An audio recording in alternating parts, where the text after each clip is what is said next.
Welcome to the Bank of the West Sports Desk. The Giants needed a little lift tonight, knocked out of first place over the weekend after losing 3 straight to the rival Dodgers at home. San Francisco did have ace Madison Bumgarner on the mound tonight for the opener of a series against Pittsburgh, but the 12-game winner could not halt the slide. Pirates pounded the left-hander for 4 runs in the very first inning. Neil Walker knocked in one of them. Then it was Russell Martin with a single to center to keep the rally going as Andrew McCutchen came in to score. Clearly, it was not Bumgarner's night. He gave up a solo home run to Josh Harrison in the second inning and was out of the game after the fourth.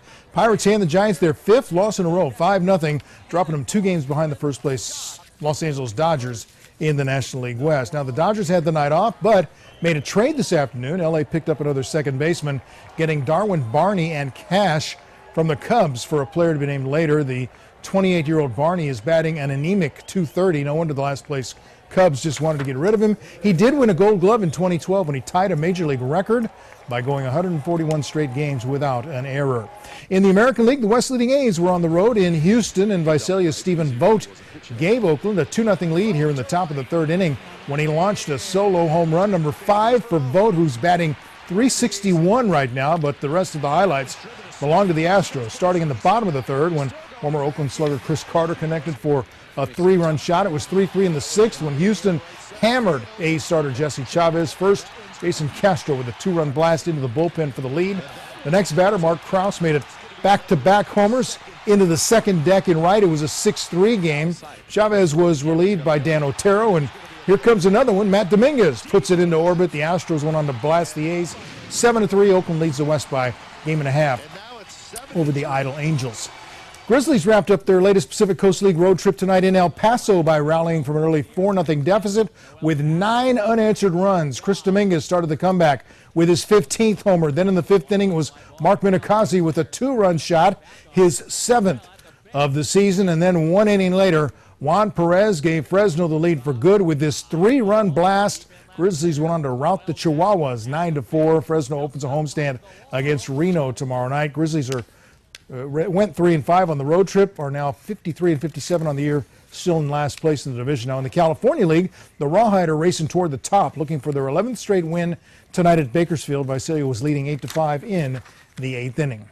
A judge in Los Angeles has cleared the way for the $2 billion sale of the NBA's Clippers. The preliminary ruling today favored Shelley Sterling in her bid to sell the team to former Microsoft CEO Steve Ballmer without the approval of her husband, who has Alzheimer's but has been fighting her in court. I feel wonderful. Thank you. I'm glad it's over. And thanks to my attorneys and all the people who were there for me. Thank you all. And everybody's going to be a winner on this.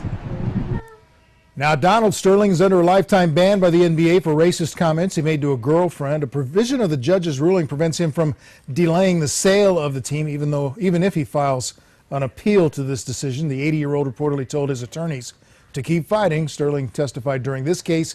He plans to continue suing the NBA as long as he is alive. The NFL's Jacksonville Jaguars today unveiled the largest video or scoreboard in the world. It's 60 feet high, 362 feet wide. There's your big screen TV right there.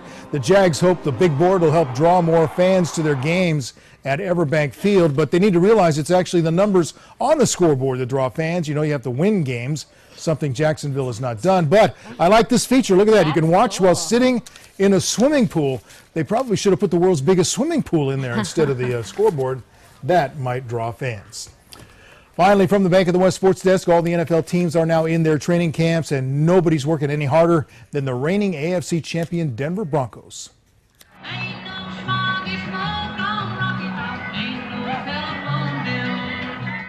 That is quarterback Peyton Manning dancing to Rocky Top, the song of his alma mater, the University of Tennessee. He is a better quarterback than he is a dancer, and speaking from experience, he's a better dancer than he is a singer. Yeah. Because I happened to run into him in Memphis one night.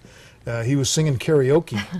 Cleared the joint out. If it was as good as those moves he just had, I'm imagining he really had his elbows going into it. That was a highlight of my trip, listening to Peyton Manning singing karaoke on Beale Street in Memphis. Well, luckily he's not quitting his day job, right? All right.